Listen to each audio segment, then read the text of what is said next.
The movie kicks off by introducing us to a guy named Raymond Bradstone, or just Ray for short. He's in prison, having a chat with a lady on the phone. But things take a wild turn when another inmate butts in and starts teasing him pretty meanly.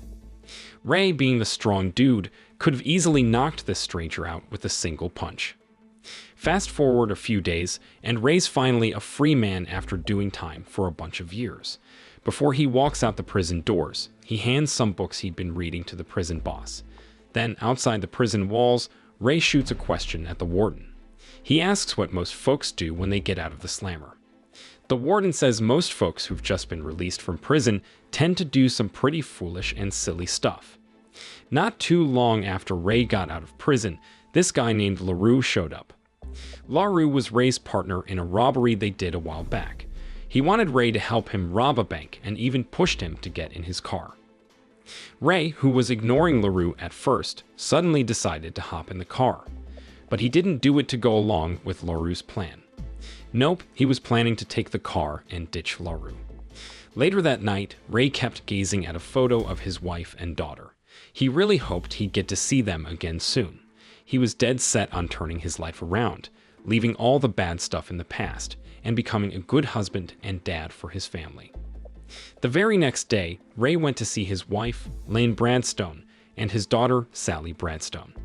But Lynn's reaction wasn't great because she didn't want to get back together with him. She saw him as someone who couldn't be counted on and was irresponsible. Plus, Ray hadn't been a good husband and dad. Not long after, Sally, who had just gotten back from school, saw Ray at the door. She looked pretty upset by his presence and didn't seem ready to accept him back. She turned down the teddy bear he offered and rushed inside the house.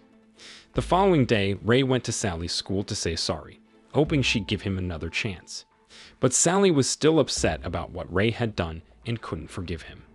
He tried to explain that he had changed and wanted to be there for her. Sadly, she found it hard to believe him and walked away. Not long after that, there was suddenly the noise of firecrackers coming from somewhere else. Turns out, a bunch of kids were having a fight and causing a ruckus in the school hallway. Ray stepped in real quick, separated those two boys, and handed them over to the principal. Right after that, Sally's homeroom teacher, Miss Miller, came up to him. Ray introduced himself as Sally's dad, and then Miss Miller asked him if he'd like to join a museum trip next week as a chaperone and protector. Ray, who didn't have much going on at the time, jumped at the chance.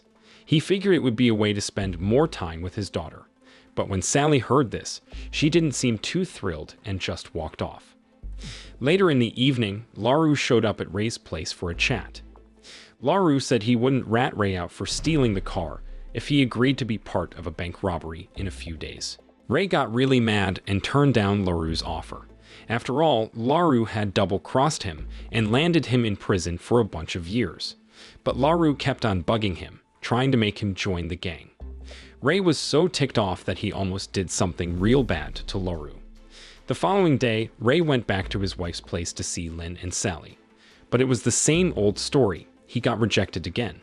And to make it worse, he had to watch Lynn kissing another guy right in front of him. Turns out, Lynn had already found herself a new boyfriend and moved on from Ray. She told him to go away because neither she nor their daughter wanted him back. Ray, though, wasn't ready to give up. He tried to talk his wife into believing that he could bring happiness to their family.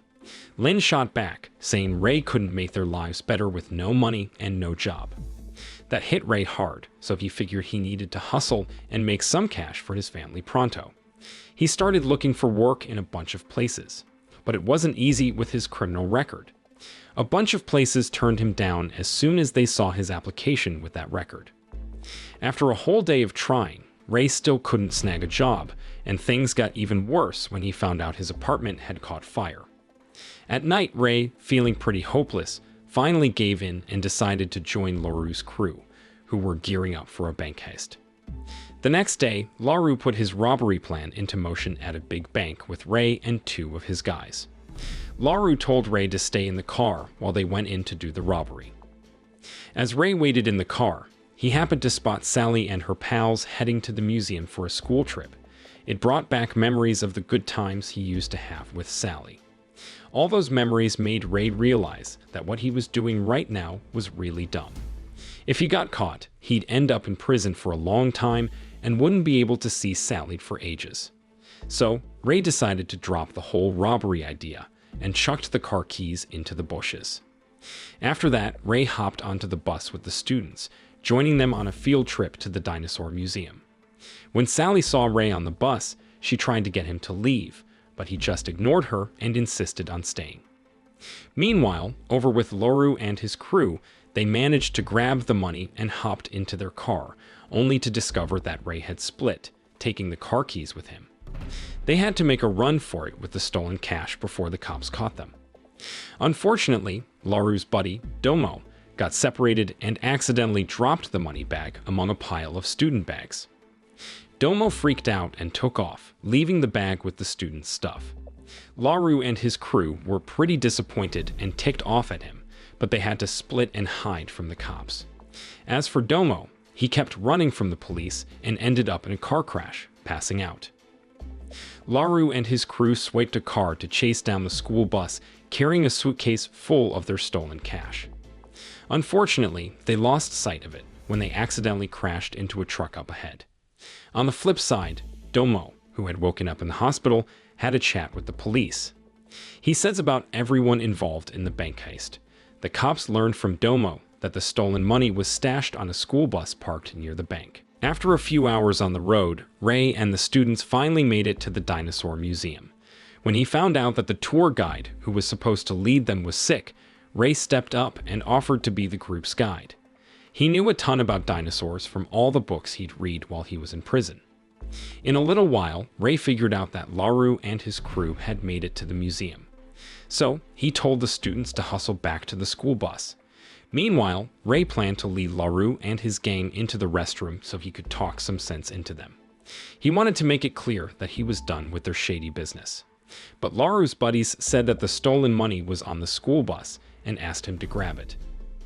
After that, Ray jumped on the school bus and drove the gang to the next stop for the field trip. When they got there, Ray checked the trunk of the car to find the bag with the bank robbery money. He wanted to give it back to Laru because he knew if he didn't, his daughter could get hurt. But just when Laru and his crew were about to grab the money, the police showed up out of nowhere. They had to make a run for it to dodge the cops. After escaping the police, they bumped into 3 Mexican mafia guys and asked for their help in catching Ray. In the afternoon, Ray and the students checked into a hotel where they'd be staying for a while. Ray wasted no time. He took the bag of stolen money to his room. Then he gave Laru a call, asking him to come collect the stolen cash right in front of the hotel where he was staying. But Laru turned him down, saying it was too crowded and risky there. Instead, he told Ray to stash the money in a secret and safer spot. Before Ray met up with Laru, he used the chance to hang out with Sally. He treated her to a record store, buying a cassette with her favorite music, and then they had a meal at a restaurant. Meanwhile, a bunch of detectives showed up at the hotel where the students were put up and questioned Miss Miller about where Ray had gone. A few hours later, as Ray was getting back to the hotel, he spotted a bunch of cops hanging around outside. He knew he was in trouble and quickly filled Sally in on what was going down. He asked her to grab the bag from his room. Once she had the bag, Ray told Sally to head back to the hotel and join up with the other students. He didn't want her getting mixed up in all this mess because Laru and his gang were still on the loose. Sadly, as Sally was about to go into the hotel, Laru and his crew had already snatched her up and kidnapped her.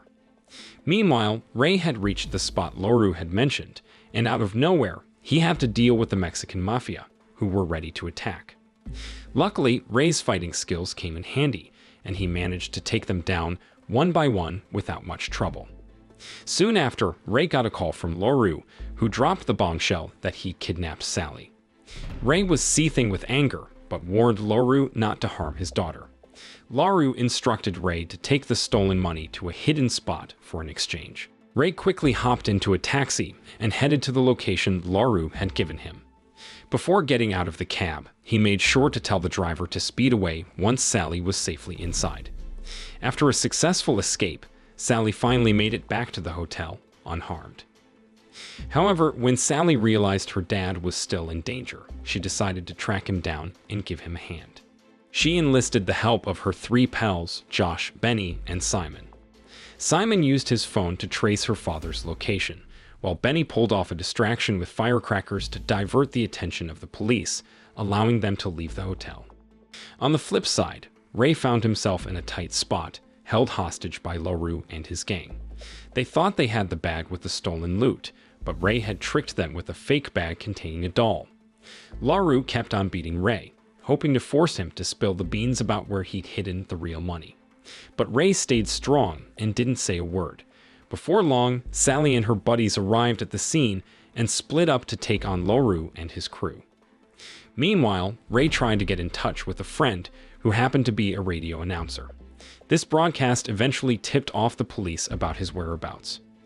During this time, LaRue, unaware that their conversation was being recorded, admitted that Ray was innocent all along.